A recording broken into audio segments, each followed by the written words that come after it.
जो तुझे खा जाऊंगी। और जहाँ तक रही चाय की बात, तो वो तो मैंने अभी तक पी ही नहीं है। ये कहकर उसने चाय की प्याली उठाई और चाय पीने लगी। चाय पीते ही, वाह बहुत ही अच्छी चाय है, बिल्कुल तुम्हारी जैसी। अरे बहू तुम खड़ी क्यों हो? तुम्हें कहा है ना मैंने बैठने के लिए, बैठो। जी माँ जी, कहिए आप मुझसे क्या बातें करना चाहती थी? तब शर्मिला की सास ने उससे कहा, शर्मिला बहू, तेरी शादी को लगभग 1.5 महीने हो गए, तू कब तक ये साड़ी और घूंघट में रहेगी? मैं समझी नहीं माँ जी। बहू अब हमारी पीढ़ी की तो तुम हो नहीं कि घूंघट और साड़ी में ही हमेशा रहो। तुम आज की पीढ़ी हो, तुम सलवार सूट पहन सकती हो घर में, मैं कुछ नहीं बोलूंगी तुमको।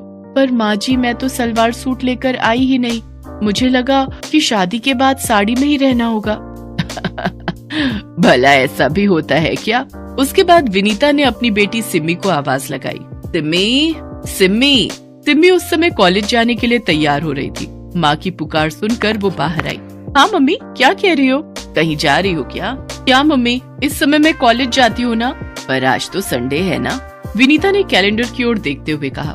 तब सिम्मी कैलेंडर के पास गई और उसे पलटते हुए कहा, मम्मी जनवरी खत्म हो गया है, ये फरवरी है, फरवरी, और आज शनिवार है। ओह मैंने तो ध्यान ही नहीं दिया। अच्छा ये तो बोलो कि तुम मुझे बुला क्यों रही थी? सिम्मी बेटा, वो तुम्हारे पास 3-4 सूट के कपड़े पड़े हैं ना, जो पिछले महीने खरीदे थे। हाँ माँ है तो। सुनो ना, वो तुम भाभी को दे दो, वो उसे राजू टेलर के पास जाकर सिलवा लेगी। तुम्हारी भाभी के पास एक भी सूट नहीं है। अच्छा माँ, मैं दे देती हूँ। सिम्मी ने सूट के कपड़े अपनी भाभी को दे दिए। सिम्मी कॉलेज चली गई। बहू सुनो, ये लो सूट का कपड़ा, इसे सिलवा लो। यहाँ से थोड़ी दूर पर राजू टेलर्स है, तुम उसके पास चली जाओ। मैं अकेली जाऊँ?